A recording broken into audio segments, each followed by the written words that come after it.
यानंतर एक breaking news आहे। खासदार श्रीकांत शिंदे दरे गावात पोहोचले। एकनाथ शिंदेंची तब्येत स्थिर असल्याची माहिती समोर येते। तर श्रीकांत शिंदे एकनाथ शिंदेंसोबत मुंबईला जाण्याची ही शक्यता आहे। आताची सगळ्यात मोठी आणि महत्त्वाची अपडेट म्हणावी लागेल। 2 दिवसांपासून एकनाथ शिंदे हे दरे गावामध्ये आहेत। त्यांच्या मूळ गावी ते आहेत आणि त्यांची त्यामध्येच काल अचानक तब्येत बिघडलेली होती। 105 डिग्री इतका ताप त्यांना आलेला होता आणि अशामध्ये एक डॉक्टरांची टीम मुंबईवरून तिथे गेलेली होती आणि आता त्यांचे पुत्र खासदार श्रीकांत शिंदे दरे गावात पोहोचलेले आहे। तर एकनाथ शिंदेंची तब्येत स्थिर असल्याची माहिती समोर येते आणि यावेळेला आता श्रीकांत शिंदे आणि एकनाथ शिंदे हे दोघेही एकत्र मुंबईला येण्याची शक्यता आहे। आणि याविषयी अधिक माहितीसाठी आपले प्रतिनिधी इम्तियाज मुजावर हे आपल्या सोबत जोडले गेले आहेत। इम्तियाज, काय सांगाल?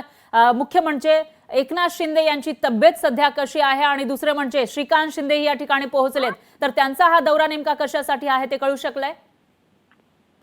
नक्कीच फराळ, गेल्या 2 दिवसापासून एकनाथ शिंदे हे आपल्या मुख्य मूळ गावी दरे येथे आलेले आहेत आणि एकंदरीत ते आल्यानंतर त्यांची तब्येत पूर्णतः त्या ठिकाणी बिघडली होती।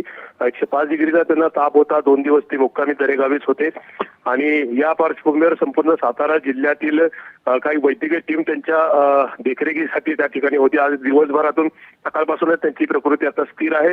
ताप देखील उतरलाय। मात्र काल रात्री 3:30 वाजता त्यांचे सुपुत्र खासदार एकनाथ शिंदे यांचे सुपुत्र श्रीकांत शिंदे हे दरे गावात दाखल झालेले आहेत आणि श्रीकांत शिंदे यांनी मुख्यमंत्री एकनाथ शिंदे यांची त्या ठिकाणी काळजी घेण्यासाठी ते त्यांच्या जवळ आलेले आहेत। आज श्रीकांत शिंदे हे रात्री आल्यानंतर मुख्यमंत्री एकनाथ शिंदे यांच्याशी त्यांनी बातचीत देखील केलेली आहे आणि आज दुपारी श्रीकांत शिंदे हे एकनाथ शिंदे समवेतच मुंबईच्या बैठकीला रवाना होणार आहेत। निश्चितच इम्तियाज, धन्यवाद तुम्ही दिलेल्या या माहितीसाठी। याविषयीची अपडेट आपण घेत राहूया। लोकशाही मराठी ऐका, पहा, जागरूक रहा।